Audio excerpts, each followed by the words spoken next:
Welcome to Cavite. Cavite is a province of the Philippines located on the southern shores of Manila Bay in the Calabarzon region in Luzon. Just 30 kilometers south of Manila, Cavite is surrounded by Laguna to the east, Metro Manila to the northeast, and Batangas to the south. To the west lies the South China Sea. Cavite is named as the historical capital of the Philippines.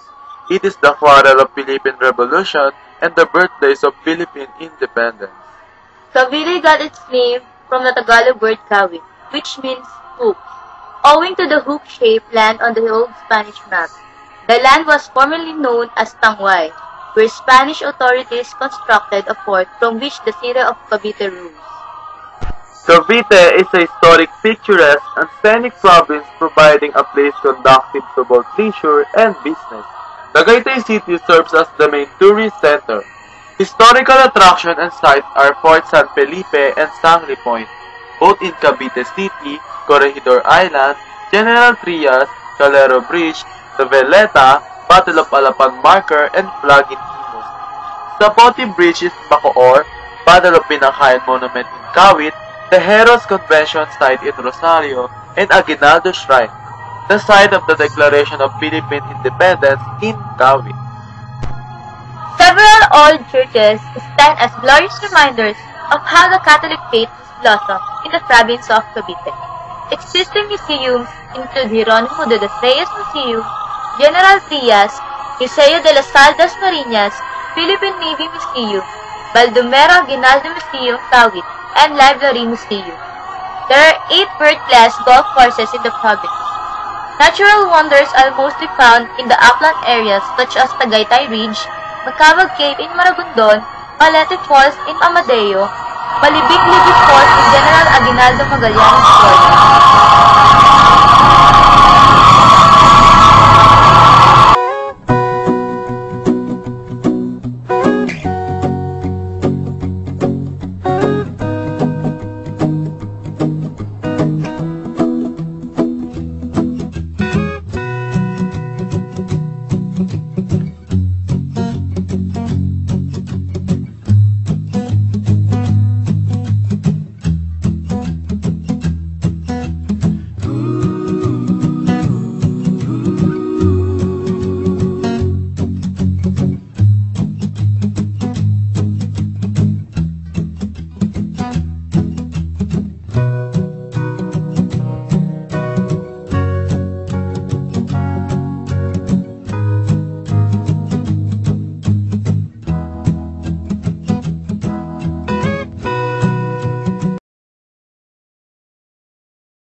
Welcome to Poblacion!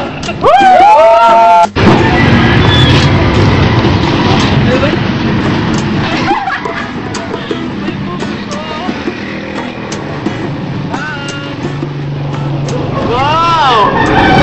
So beautiful!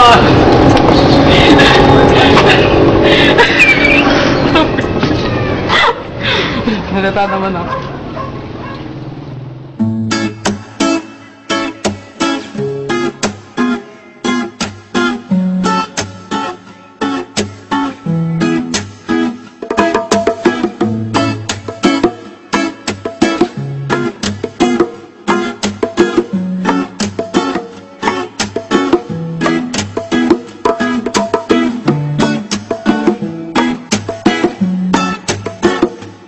On Aguinaldo's order, Bonifacio was arrested in Barrio Limbon in Indang, Cavite, for refusing to recognize the revolutionary government. Also arrested were his wife Gregoria and brother Procopio.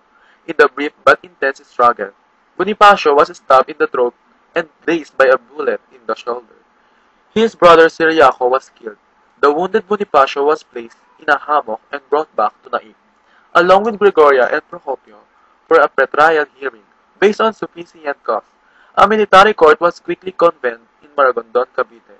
On May 4, the following day, the court charged the Bonifacio brothers with treason and sedition. On May 6, they were sentenced to death. On the morning of May 10, 1897, the Bonifacio brothers were taken by Major Lazaro Macapagal to Mount Tala. When they reached Hulog, a barrio in the vicinity of Mount Nagpatong Macapagal, upon Bonifacio's insistence, opened his sealed orders.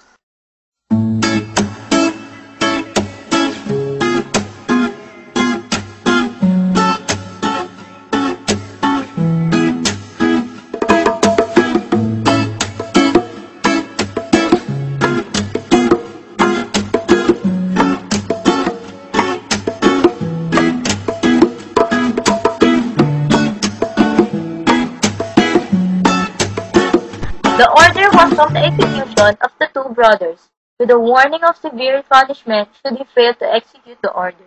To this day, the death of the father of the revolution remains a controversial issue in the nation's history.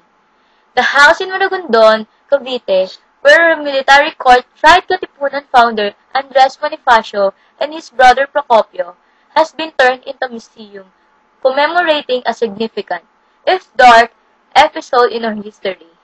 Its centerpiece in the life-size diorama recreating the trial scene. The Bonifacio Trial House is located in Maragondon, a town of Cavite.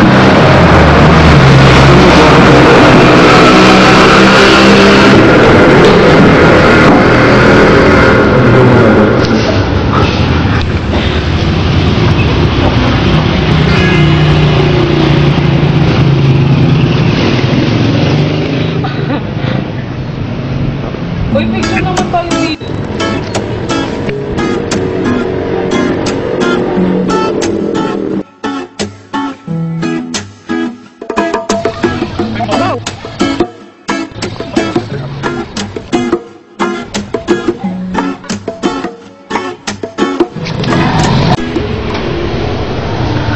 This church was established by the Jesuit priest to patron the Assumption of Mary on 1618. It is one of the preserved stone church in Cavite, and it is